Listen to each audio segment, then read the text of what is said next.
slightly later than with a 4-gate Icon drop, but I feel like that's a hard thing to know for someone that doesn't play on the very top level. Okay, I thought for a second he wasn't getting a drone. I was like, wait, what? But we're not gonna have any of these shenanigans here, thankfully. In the top left-hand side, we've got the Dutch Zerg and YouTuber and poster boy for the co-op. It's Lowko and his opponent, the Polish observer, caster, veteran, streamer. It's Indy. Yep. Indy actually going for a pylon scout here, and since this is one of the newer maps, maybe Lowko doesn't know that you can actually not go 16 hatch on this map against a probe scout, so he's going to get this natural blocked. This map, it looks pretty big, but actually from natural to natural, the distance is very short. So as Zerg, you cannot take a 16 hatch safely. It's deceiving, you think, the way the map overlays? It's a bit deceiving because the map is very big from bottom to top, but yeah, the natural to natural distance is very straight, the line you can walk. So I was actually very surprised the first time I played against a Protoss on this map where I got pylon blocked. I was very surprised myself because usually I test this kind of stuff the day the maps come out, but on this map I didn't even think about it. So it's like just this map where you have to learn specific timings. Yeah, it's on this one, on Cerulean Fall and on Blue Shift. On these 3 maps, Protoss can block the natural.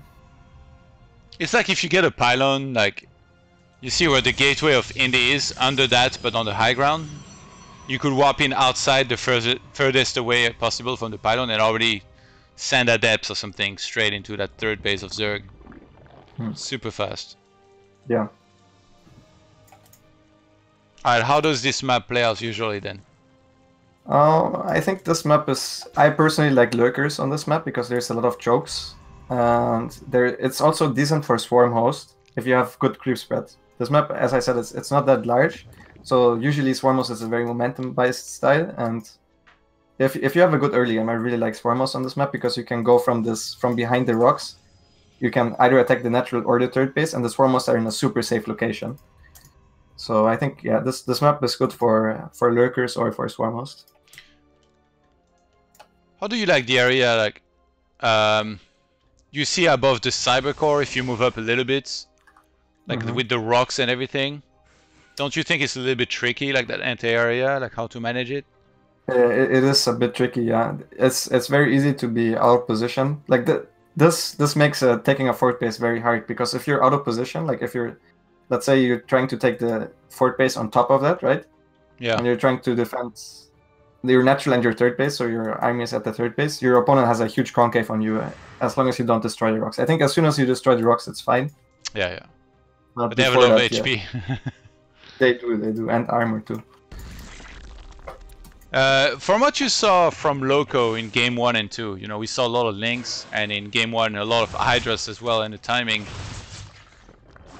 What would you anticipate he might do here in game 3? Because you said lurkers, but do you feel like Lowko might be one of those guys that would go for lurkers, or is he gonna try to maybe play a little bit quicker?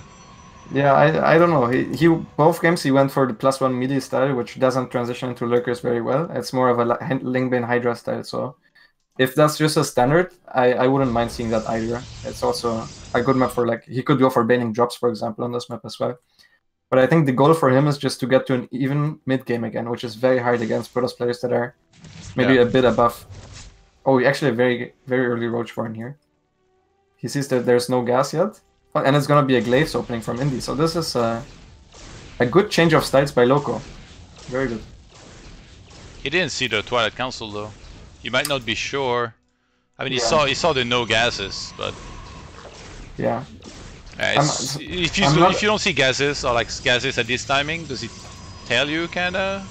Yeah, it does. If you play 2 Stargate Phoenix or Icon drop, and there's no gases, like you need to take the gases before 4 minutes. So this is kind of a giveaway. And you think the counter to charge lots and glaives both is just getting a lot of roaches? Yeah, against glaives I think roaches are very good. Charge it all in, also you need roaches, yeah. So whatever it is that's coming for him, roaches right now is definitely a good call. And it's gonna be the glaives. Alright, 3 roaches gonna start now. This Phoenix, Indy, not the most careful with his Phoenixes. He needs to watch that Roddy stream a little bit more. They're your babies. You gotta cherish these guys. Every single one of them is a diamond. Beautiful diamond. Damn, Lowko is actually getting a lot of roaches already.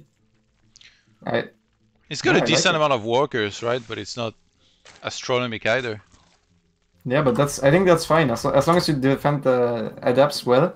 Like these glaive timings, they hurt the attack path of the Protoss a lot. As even though adepts don't cost that much gas, they delay all of the follow up, like the robo, it delays the forge, it delays your storm timing, and it delays your core, the core of your army basically, which is going to be a couple of sentries and then archons.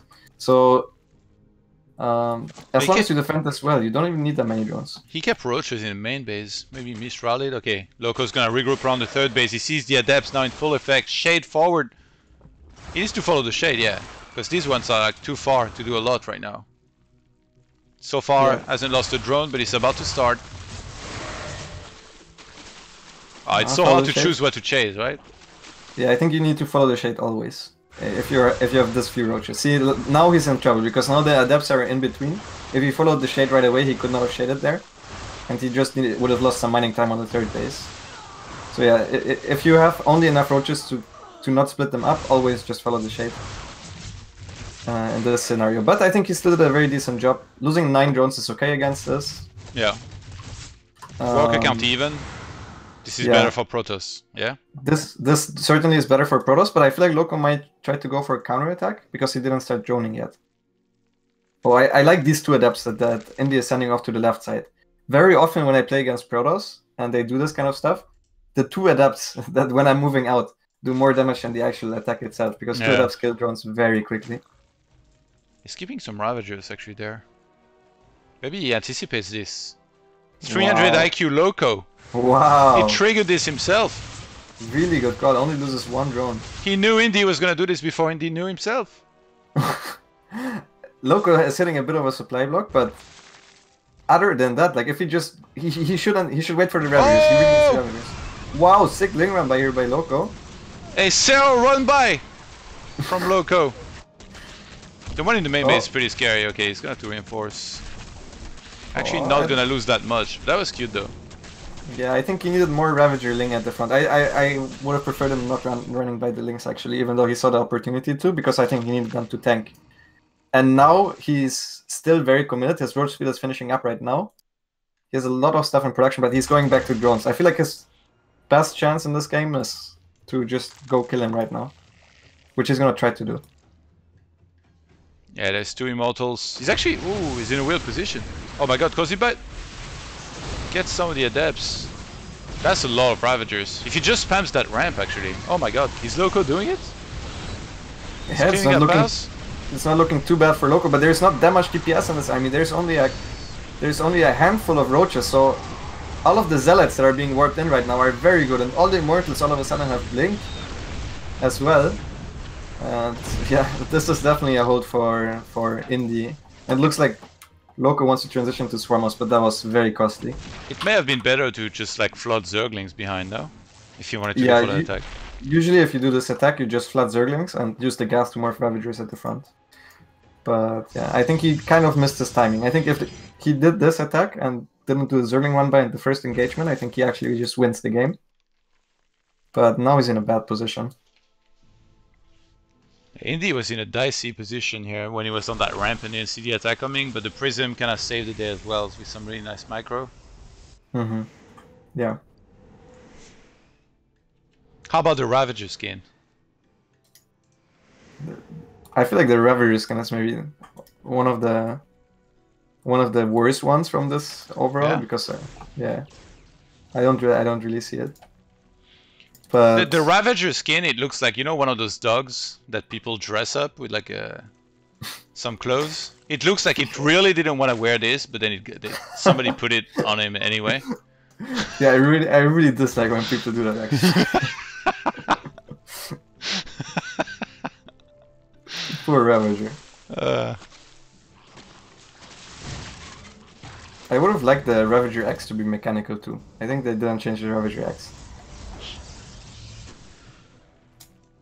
But yeah, now Indy is, even though if you look at the supply, the Zerg is ahead, but Indy is just making a way better army, so Yeah, this is in this case it's a bit deceiving. Yeah, that's a lot of immortals. Yeah. 10 in total. Whoa, Indy, a little bit over eager here. Almost going on in the ramp. Oh, he just morphed all his high tempers into Archons? Even though Storm just finished. Oh, really? Some mistake, maybe? Maybe he thought Storm wasn't done yet or something? Yeah. Yeah, I don't know. That was a bit questionable micro by Indy, but as long as his immortal stay alive, he's in a very good position. Lowko actually has a infestation pit, so I feel like maybe the way to come back Iris Foremost, which he just started. But usually once you're behind in the momentum of the game, the speed of the game is not in your favor. Swarmos are pretty bad, and the reason for that is that Protoss can move out and force the Locust wave in the middle of the map and then just retreat. And the Locusts are not quick enough to catch up to any of the Protoss units. So Swarmos are a lot better when Protoss is around 110 to 140 supply. When your Roach Ravager army is scary enough to force them to stay at home. But once Indy realizes that, I think he should just start moving out and fight in the middle of the map. Oh my god, Lowko's getting a second lair. Oh. I just realized. That's a misclick for sure. How many Swarmos is the right number, you think, in this kind of game? I think if you're behind, you just make like 20 or something. Because you just hope for a magical engagement. Usually I think 16 is a good number against Protoss. Like these won't do anything. Not even a single. Yeah. Looking scary actually, this push over there. Indy with a lot of army there. He's got +2 already with +3 on the way as well. Rosy Bile will try to buy some time here. Ooh, there's some units bottom left, but a nice spine crawler here from Lowko. I think there's the prism down there too, actually. Yeah, it's going into the natural right now. Being shot a bit by the spore crawlers, but Indy is just winning the main fight. Actually, he doesn't have any zealots here, so it's looking... Nah. It's looking pretty good for Indy, honestly. Massive warping in the main base too, and that's just usually the game final nail in the coffin! Exactly. That's the expression you're looking for.